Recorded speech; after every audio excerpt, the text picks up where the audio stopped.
Dear student, welcome to this session. In this session, we are going to learn about the regression. And regression is another modeling technique and used for the predictions. So, in case of a regression is used in case more suitable in the cases of continuous variables such as temperature or stock prices, etc., where the value is continuous. And it can also be used in case of a categorical variable where you want to class into different classes. It is well-known statistical technique to model the predictive relationship between the several independent variables and one dependent variable. So we are going to predict one dependent variable, and this one dependent variable is also called as a target variable. So we are going to predict this dependent variable value based on the values of the independent variables, and these independent variables are also known as predictors or predictor variables or attributes. So they use all these names for the independent variables, and using that we are going to predict the dependent variable. Here the objective is to find the best fitting curve for the dependent variable in multi-dimensional space. So what is the objective of regression is, so for independent variables we have values, those are called as the data points. We have many data points. Among those data points we have to fit a best curve, so that curve will explain most of the data points. So using that curve we can predict the dependent variable. Each independent variable is a dimension. So whatever the independent variable we have, it forms as a dimension. For example, in the previous case, here these are the independent variables: age, job, house and credit, and this is the target variable or the dependent variable. Here let's say I have only age and job. If I have only age and job, this forms as a two-dimensional space. So in that two-dimensional space we are the data points are going to be on the two-dimensional space, right? And if I add house, it adds another dimension. So if I have three independent variables, then it forms a three-dimension. This value will be predicted based on the three-dimensional space. And similarly, if credit is also there, then it makes a four-dimensional space. So this means as we have as many as independent variable, we will have those many dimensions. And the curve, it can be either linear or it can be a non-linear curve. It depends on what kind of a relation is there between the independent variable and the dependent variable. There could be a linear relation or it could be a non-linear relation. The quality of the fit can be measured by the coefficient of correlation. So how best the curve explains all the data points is explained by is measured by the coefficient of correlation. The key steps for the regression are: first we list all the variables for making the model. We are going to list out all the variables. Establish dependent variable of interest. So dependent variable is what? Which is the value you want to predict. In earlier example, it is the loan approval, yes or no. That is the dependent variable that we want to predict. Examine visual, if possible, relationship between the variables of interest. So what it says is we should use some visualization techniques like plotting a map or getting the correlation visually. If we can see there is any visual relationship that we can make out. Find a way to predict the DVs, dependent variables, using the other variables. So we have to find a way to predict the dependent variables using all other variables. That is the model we are going to follow. The other variables means what? Independent variables. Correlations and relationship. Statistical relationships are about which elements of a data hang together and which one hang separately. So among those data, so we have many independent variables. We want to find which are the data that hang together means, for example, I can give example of, let's say, date of birth and age. So they hang together, like as the date of birth is there, the age will keep on increasing with respect to the current year. Similarly, which ones hang separately. For example, we have attribute age and salary. So there is no really any kind of a relation between those two entities. So we can have a attributes, independent variables, they might hang together, they might have some kind of a correlation, or we can have independent variables that do not have any kind of relation between them. It is about categorizing variables that have a relationship with one another, and categorizing variables that are distinct and unrelated to other variable. It is about describing significant positive relationship and significant negative differences. For a positive relationship means, if there are two variables, let's say for example, if I take temperature, as the temperature increases, the amount of heat will also increase. So there is a positive relation. As one variable value increases, the other variable's value also increases. So then we say it's a significant positive relationship. And significant negative differences means what? As one variable goes in one direction, the other variable will go in the opposite direction. For example, let's say we consider an example of a train, its speed and the distance to be traveled. So what happens? As the speed increases, the distance to be traveled decreases, right? There is an opposite relationship. As long as the speed is kept on increasing, the distance will keep on, the distance to be traveled will keep on decreasing. So that's one example of a negative relationship. Correlation. First and foremost measure of the strength of a relationship is a correlation. So correlation is how two entities or the two variables are related to each other. The strength of the relation is quantitative measure. So strength will be measured in a number, it's a quantitative, and it's a normalized range between 0 and 1. Normalized means what? Whatever the value we have, min and max, we normalize it so that it will fit on a scale of 0 and 1, where 0 represents the min value and 1 represents the maximum value, and all other values will lie between the 0 and 1. So when we have values between 0 and 1, it is very easy to visualize how lower it is or how higher it is.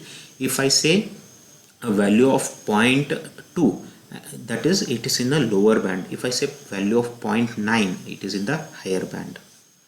The correlation of 1 indicates a perfect relationship where the two variables are in perfect sync. So I gave the example of the temperature and heat.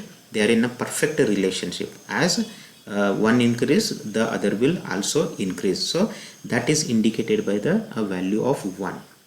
And correlation of 0 indicates that there is no relationship between the variables. If I say age of a customer and salary, we can say almost there is no relation between the two. So it can be indicated by 0. So relationship can be positive or it can be an inverse relationship. That is, variable may move together in the same direction or they move in the opposite direction. So moving in one direction means as one increases, other will also increases. As one decreases, the other will also decreases. That's a positive relationship. And inverse relationship or the negative relationship, as one increases, the other will decrease. As the other decreases, the other variable will increase. So that kind of a relationship is called as a inverse or the negative relationship. Therefore, a good measure of correlation is the correlation coefficient, which is a square root of a correlation. So coefficient of correlation is a square root of a correlation. The coefficient called R can range from -1 to +1, where R of 0 signifies no relationship. So -1 shows us a negative relationship, 0 shows no relationship, and plus 1 shows a positive relationship, means if it is a plus, both variables will move in the same direction. Minus 1 indicates they will move in a opposite direction. So this is the mathematically we can represent like this. R is equal to x is the these are the two variables they have taken. X is the independent variable, y is the independent variable, and this equation gives the correlation coefficient between variable x and y. Here x bar is the mean. So formula is x minus x bar into y minus y bar divided by square root of x minus x bar whole square into y minus y bar whole square. If you visually take a look, so that's what one of the in the step we had, we have to plot the data points. Here it is just a two dimension, because we have only two variables. It is very easy to plot and see what kind of a relation. As number of variables increases, there are some other visualization technique or correlation techniques, heat maps, which will give a correlation map. Those are the ones which will be useful when number of independent variable increases. Here we have only two variables.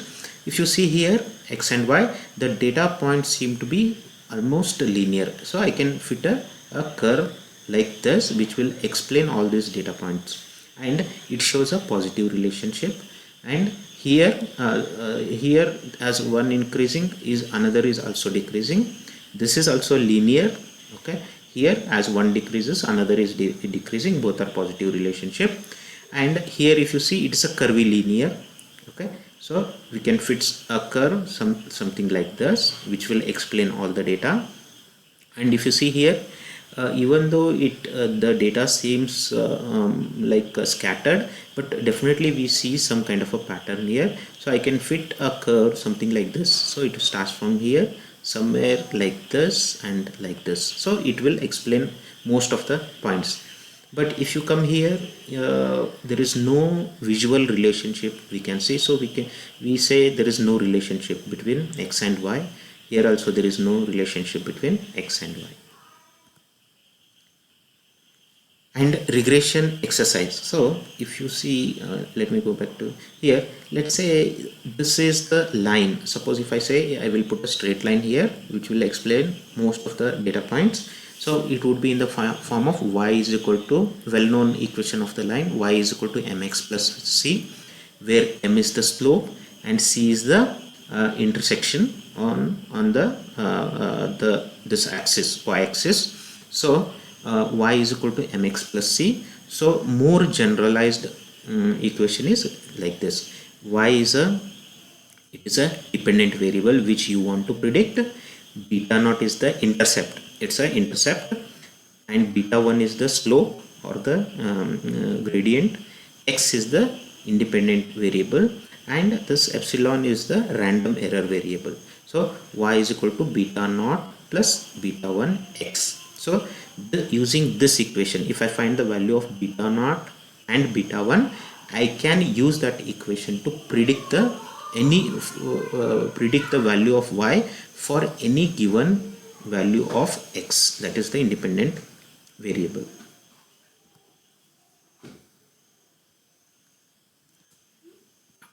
So next, here is the data. We are going to predict the house prices based on the square feet. So if you see here, what we are going to predict, we are going to predict the house prices based on the size of the square feet. So here square feet is the independent variable. Based on the square feet, I am going to predict this dependent variable, which is a house price, and this is the data given to me. On this data I will fit a curve, and I will try to find what would be the equation that will result, and using that equation I can do the predictions. So in the book they have not given any prediction methods, but they have given a plot and correlation and R square value. We will talk about that.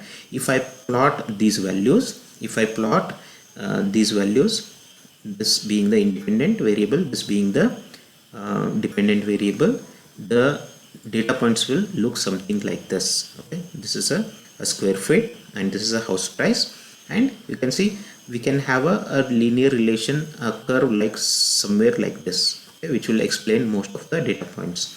And if we use any technique, there are many tools available using which you can fit the a line, a regression line. And in the book they have done this. If we do a best fit on that, we get a correlation as 0.891 and r square. So this is square of the correlation. Square of the correlation explains more, the value of this tells us how well it explains the all the given data points. So r is 0.891 and r square is 0.794. What this means is the line which we have generated, the best fit, it explains almost 79% of the data points. Okay, so you can if I find the intercept, this is the coefficient, this is intercept, and this would be beta naught and this is beta 1. If you substitute in the equation house price, that is y is equal to beta 1 x. Beta 1 is 139.48 into, this is the x is size in square foot, minus beta naught. Rather, this is a plus beta naught because it is minus value this. So this is in the form of y is equal to beta naught plus beta 1 x. So now you can use this equation to predict any kind of value. You can say, but it will explain only 79% of the data, means the accuracy of this model would be less. Now I will take this data point, how you got these values. I will explain using the Excel. So this is the Excel. Okay, I have already done all these things. What I will do is I will take one example, this example, and I will explain it again for just one model, and same thing will be repeated for others. I will explain all the first thing is I will take all the values. Okay, these are the data points. Just I have switched here.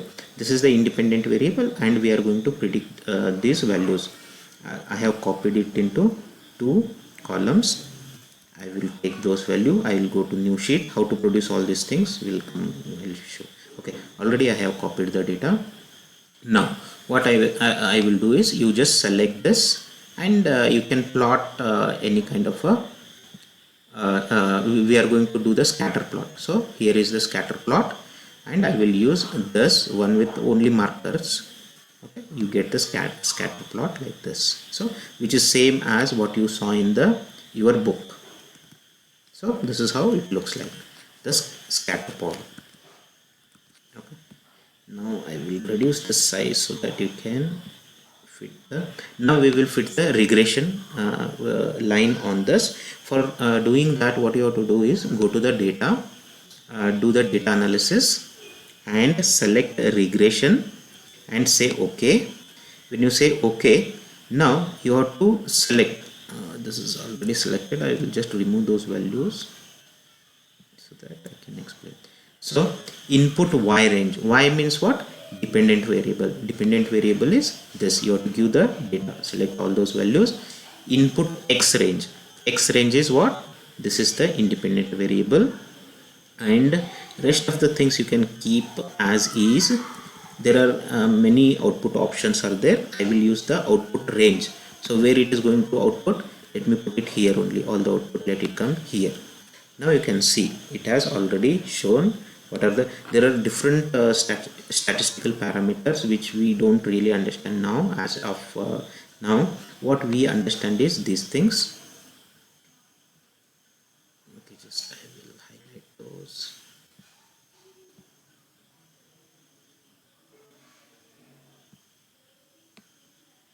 So the first one is the r value and second one is the r square, which you which is shown in your book.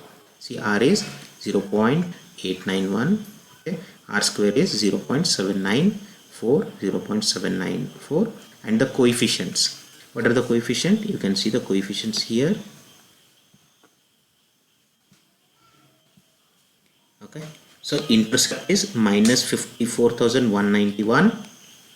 That is what you got, minus 54,191, and the x variable.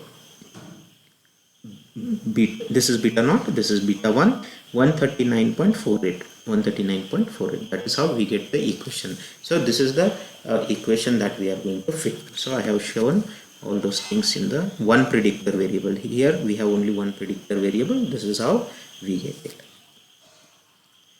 Next, now the accuracy is little less. So if we add one more predictor variable or the independent variable, now along with the one independent variable, they added number of rooms also. Now for predicting the price, we have two independent variables. Suppose if I fit the curve on this, we get it like this. I will show it in the Excel. Okay, two predictor variables. See, you can see the two predictor variables.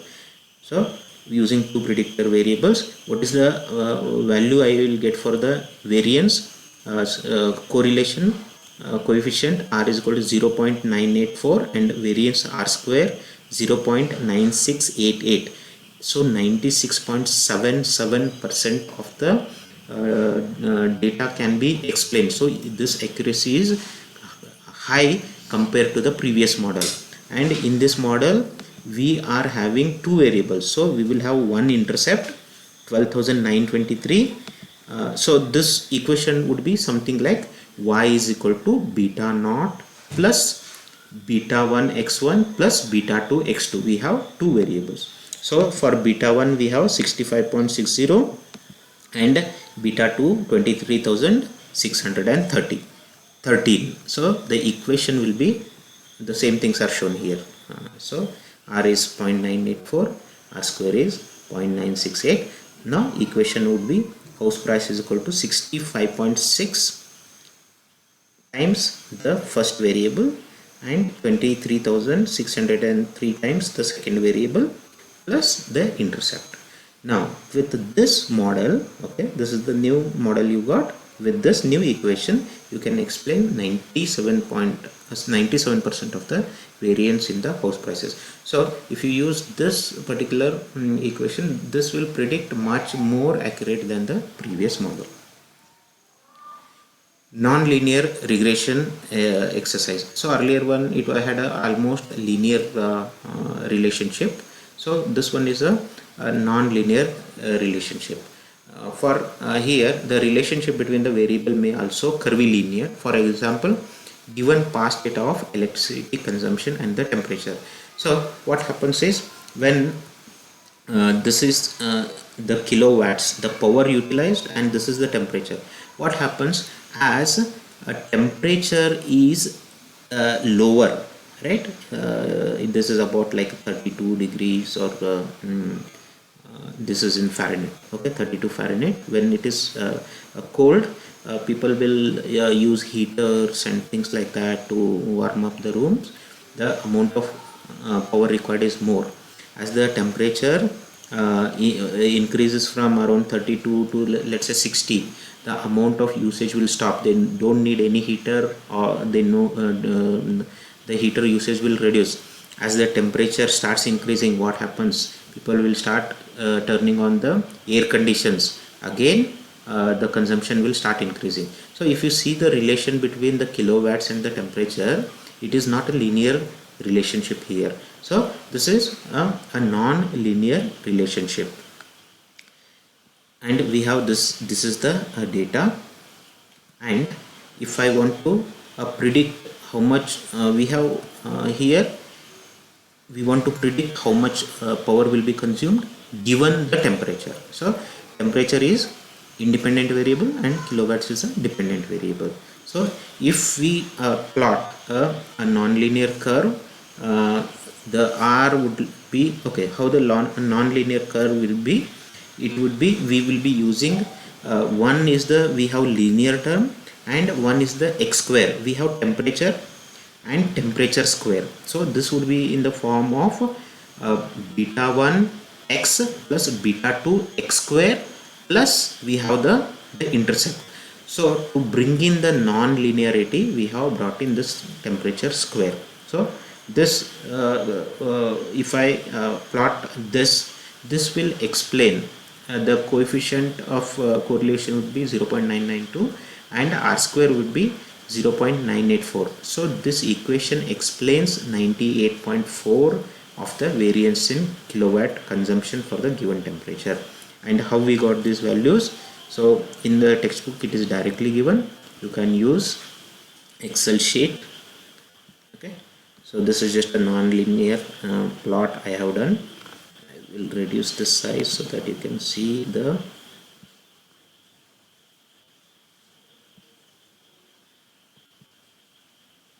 so you can use similarly, you can use whatever I explained.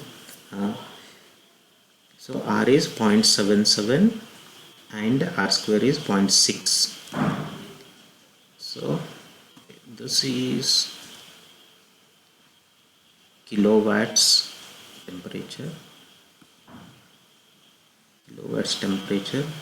and this prediction is for one. Okay, this I have done for the one variable. Okay, this is the values I got. If you use just one variable, it is not in the book.